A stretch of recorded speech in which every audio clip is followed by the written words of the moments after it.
bazangira ngo nabivuyemo. Reka nzengewe nanjye ngeyo babone yuko nanjye ndi kumwe nabo. Cyihorere uratanga umwanya wawe gusa ntabwo dukeneye kubona yuko uri kumwe natwe. Imana yo mu ijuru ireba imitima irakeneye kukureba. Ibyanditswe byera biravuze ngo iyo abana b'Imana bateranye ibitabo mu ijuru birabongorwa.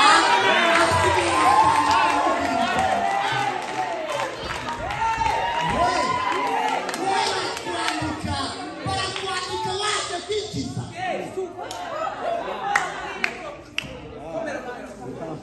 Y'umwami amfasha buri wese iteraniro rya none akaba yaje arishaka, akaba yaje arikunze, akaba yagerageje no kuyisabira.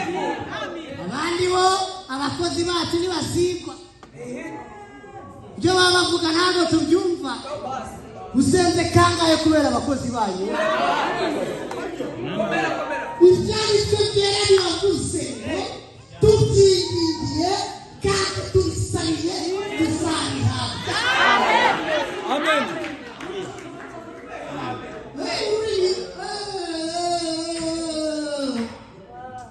Niba ururimi rwawe rugucuza, ibyanditswe biravuze ngo bizarutuma ururimi ugakira.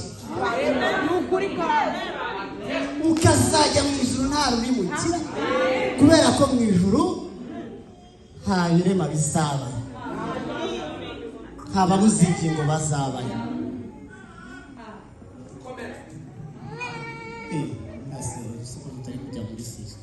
Pasi ntabwo igihe kiri bukunde, ubwo nyine isaha nizigera tubataha. Isaha nizagwira nyine turataha. None se turi kuganira ku iherezo ry'ibihe, turi kuganira ko turi kurangiza umurimo.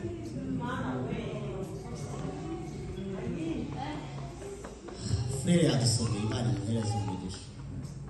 Ibyanditswe byatubwiye ngo iki? Byatubwiye ngo mwebwe mwo guhagarika imitima, mwizere Imana. Uwo ni Yesu wabivugaga, mwizere Imana nanjye munyizere. Mu rugo rwa data hari amazu menshi menshi aruta amahabuzi y'iwanyu. Aya mahuzi yanyu bari bagakangahe se? Yanzu twanyuzeho tujya tunyura twiguye gusenga ntabwo bari batse nk'iminsi 3 bari gushyiramo ibintu by'ibikarito, bari gushyiramo n'ibintu.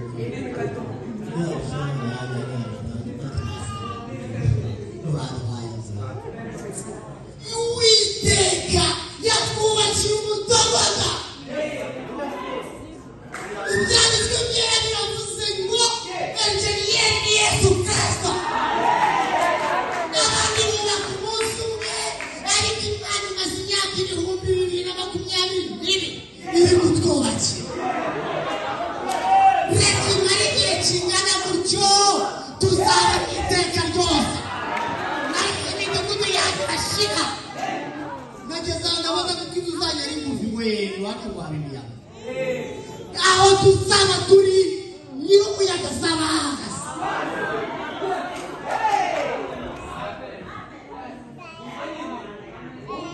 Yagiye kudutegurira amaso.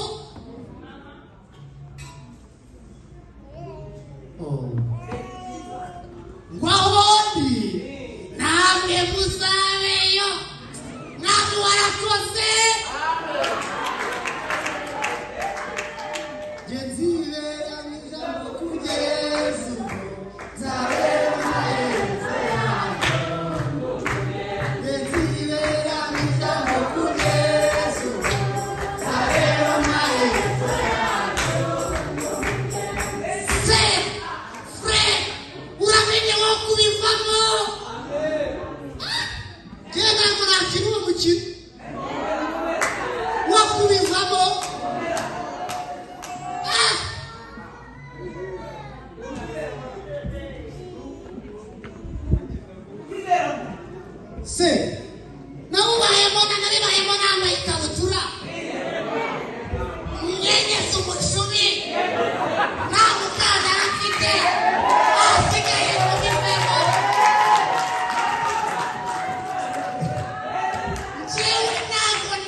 bari mugenzi wanjye arabatizwa hanyuma musigare turi ku iherezo ry'ibihe hari umwamaze gutwara itorero n'urangara urasigara ndagira ngo mubwire ntabwo bimana ntugire ikintu cyo kubarangaza mugerageze mube maso kandi musenge kubera yuko umwana wacu aratangaza ngo buri mwana w'Imana wese wagomba kugeragezwa kugira ngo agaragare ko koko ari umwana wa Aburahamu kuko Aburahamu yageragejwe akanesha sinzi impamvu mwaba ari kujya muri ibyo ngibyo ubwo n'ibyo abashake ariko ndagira ngo mbabwire ngo bana b'Imana nibiramuka bibaye ngombwa yuko ujyana mu minsi mibi uramenye wo kuzihakana umwami kandi niba ari ikigeragezo yamupangiye kizaza gicyane sinabwo muzi abarimu umwarimu arigisha akigisha mwabibonye mpise akamanuka akabereka mwabirebye niba ufite ikibazo ni nawe ufite ikibazo mumbaze okay mwabyumvise bose ngo twabyumvise ibyo ariko byera bibaza abafura bakatubwiriza n'abandi baratubwirije n'abandi bakatubwiriza amen ibigeragezo bishobora kuzana byo tukabyemera nabyo amen mwabyizeye twabyizeye amen sinabyizeye Yesu noneho rero iyo bihindutse gatoya bikaba ngombwa yuko umwarimu azana test umwarimu azana ikizamini asa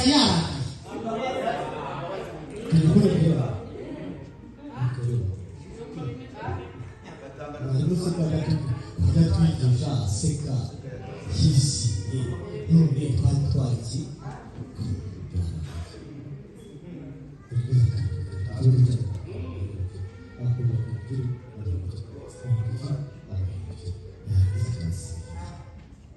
ileshi ugire gutya arahita asanga bigero zero mukuri kujya gusoha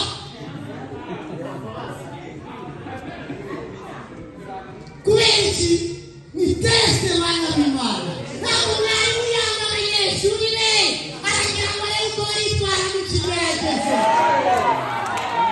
birashoboka sere yuko Imana yaba yagushyize mu kigeragezo none cyangwa furere Imana yagushyize mu kigeragezo rero irasa yarakaye usenge ati none se Mana ko na wa mwana wanjye yapfuye ko ari ikigeragezo usanga ati mwami mbabarira ibi binzaho mbabarira nabyo binzaho reka da uvuga ati ubwo ibintu bimeze gutya reka niyizuze indi predikasiyo nayo nyuma yo kugeragezwa hari ukunesha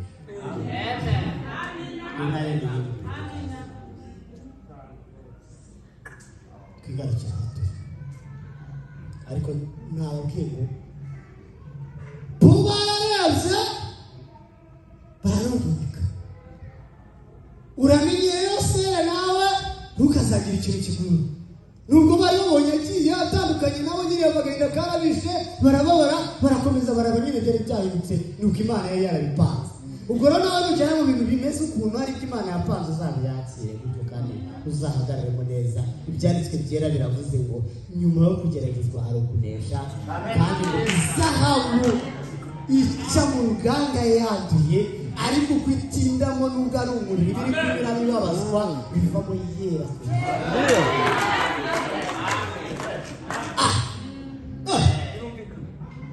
uzajya gusura hejuru mu basi niba yari afite imbaraga ndatekereza ko zifite ibihugu ebyiri nawe utazigira kabiri cyangwa uzahita nawe wisinzira Imana yaragusubije mbere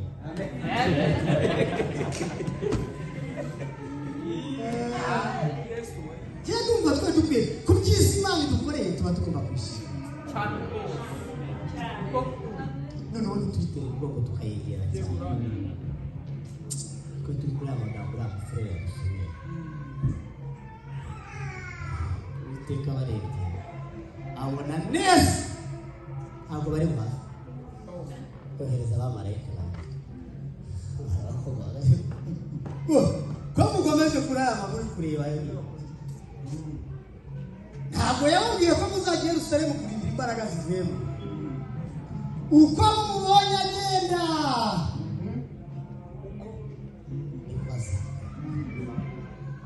kubabwira ngo tubwireze Yesu birarangira biti iherezo ry'ibihe iherezo ry'ubutumwa mu banyamahanga riraza kugenda rite Uwiteka araza gusohoza ibyo yavuze uko mubonye agenda niko azagaruka ayiwe Mana warakoze amen Bagira afite icyizere bagiye Yerusalemu bagira ngo mu cyumweru gitahazaza bagira ngo mu kwezi gutahazaza kandi yagombaga kuza nanjye narabonetse yagombaga kuza nawe warabonetse ikintu cyose yari uziramo noneho kandi nanjye ndi maso nawe waba icyubahiro mbiriye cyacu abantu batinye barabyifuje ariko ntabwo bagize amahirwe yo kubibona kuko nitwe tubabona neza neza gusohora kwabo amen tata nubwo ufite ibyiza kugira ngo nawe urimo nitwe turareba neza neza gusohora kwabyo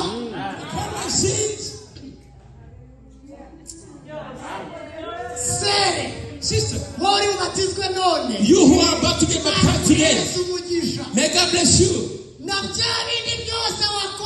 Because of your deeds before today, it is over, you are forgiven. That's what the Holy Scripture says. When somebody is in Christ, he's a new creature. By the old days, behold, everything is new. Oh, God be praised. So, nubwo tutari tuzwi even though we are not, Imana ikatugirira imbabazi the God that had ikatuzana grace on us and brought us forth, it's not all of us. mu Baroma ibice 11 chapter 11 umurongo wa 25 verse 25. nimwasoma If you read there, murasanga hari kutubwira ngo you're going to find truth in this. Frère Hasso, Brother, go ahead and read it.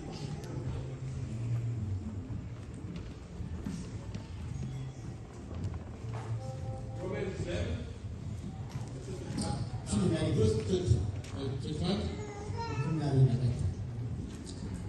For I would not, brothers, that you should be ignorant of this mystery, lest you should be wise in your own conceits, that blindness is in part is happened to Israel, until the fullness of the Gentiles be coming.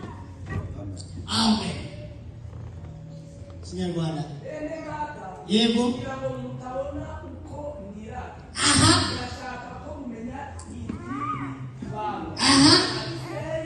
Aha.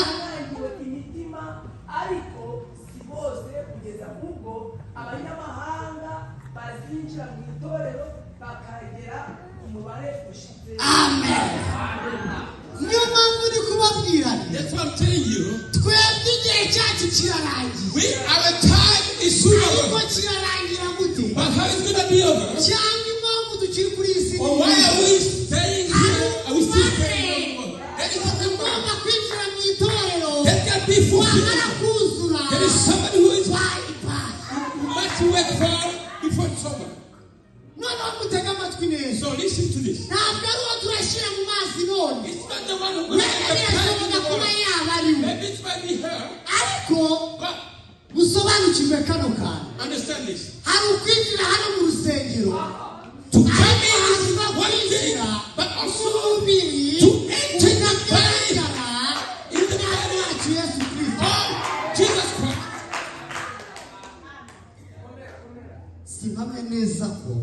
Mwese turi bujyane ngo mubyumve ariko navuga ngo Imana ifashe byibuzemo n'abakeya turi bujyane bakati at least I need one or two who can go along.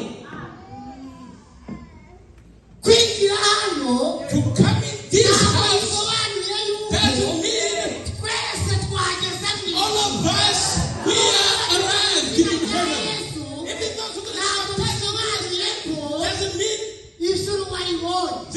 to God, you are in heaven. That's why in the book of John, chapter 3, verse 1 down. I'm going to read it right here. I'm going to tell you this. It's about the story of Nicodemus. When he came to meet Jesus in the night, he told him, Lord, we know that no one does such miracles as you. So what can I do for me to enter the kingdom of heaven? Jesus replied, unless you are born with water, unless you are born again, you cannot enter the kingdom of heaven. Who are visiting us? Unless you are born again, you cannot be able to see the kingdom of heaven. And you too, it concerns you this word. Because Philip couldn't understand. After he wondered, Nicodemus, I give to my sisters and brothers to be born again.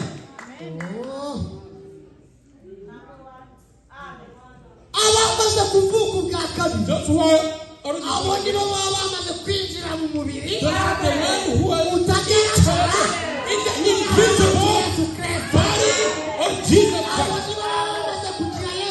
Those are the ones who only hold Jesus Christ. Praise be to the Bible, because you gave us the message that we make us reach the perfection. Praise to God. So that you may be attached to the body of Christ. To be attached to the body of Christ, you've got to be born again. So that be attached to the body of Christ, and then turn back and hurt him.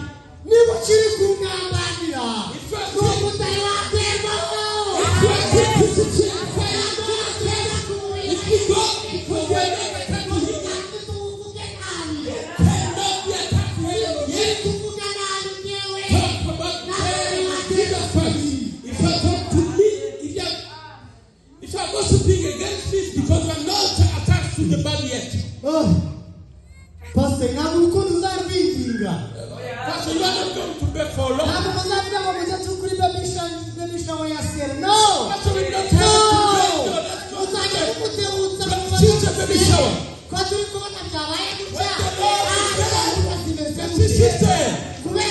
Let's go to your baby shower. While we are attached to one body.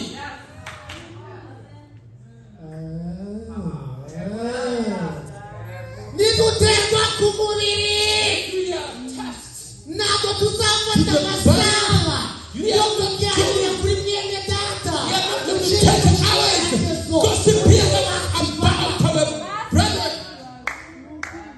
ahubwo amasaha yacu tuzayafata tumusabire. We be spent praying for him. Amen. God help me so that I may be attached to the body of Christ. May God help us and be born again.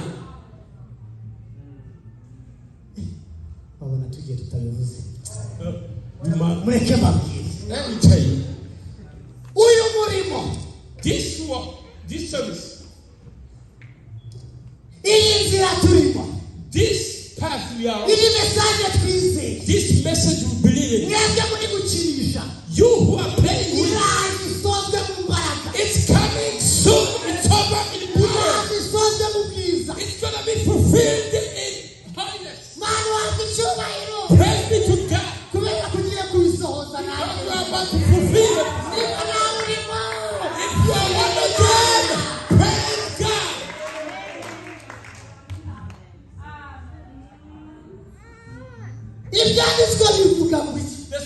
tells us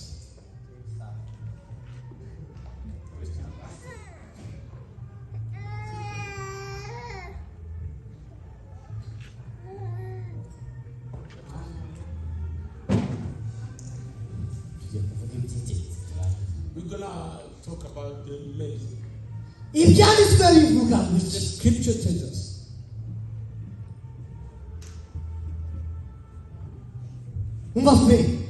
listen, brother. Listen, sister. The scripture tells us this world, we are not going to leave it unless before it knows that we are about to go. But the world does not understand it either. But read, brother. Read.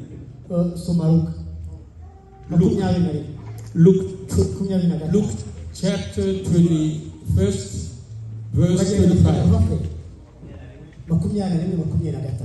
Luke 21, verse 25.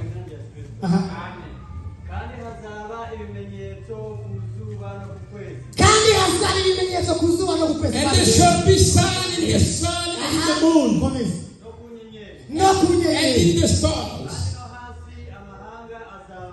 and upon the earth the strength of nations.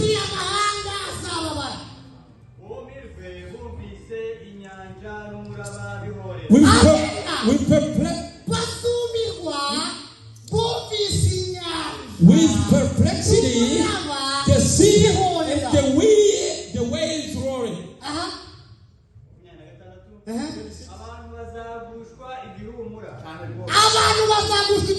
Men's heart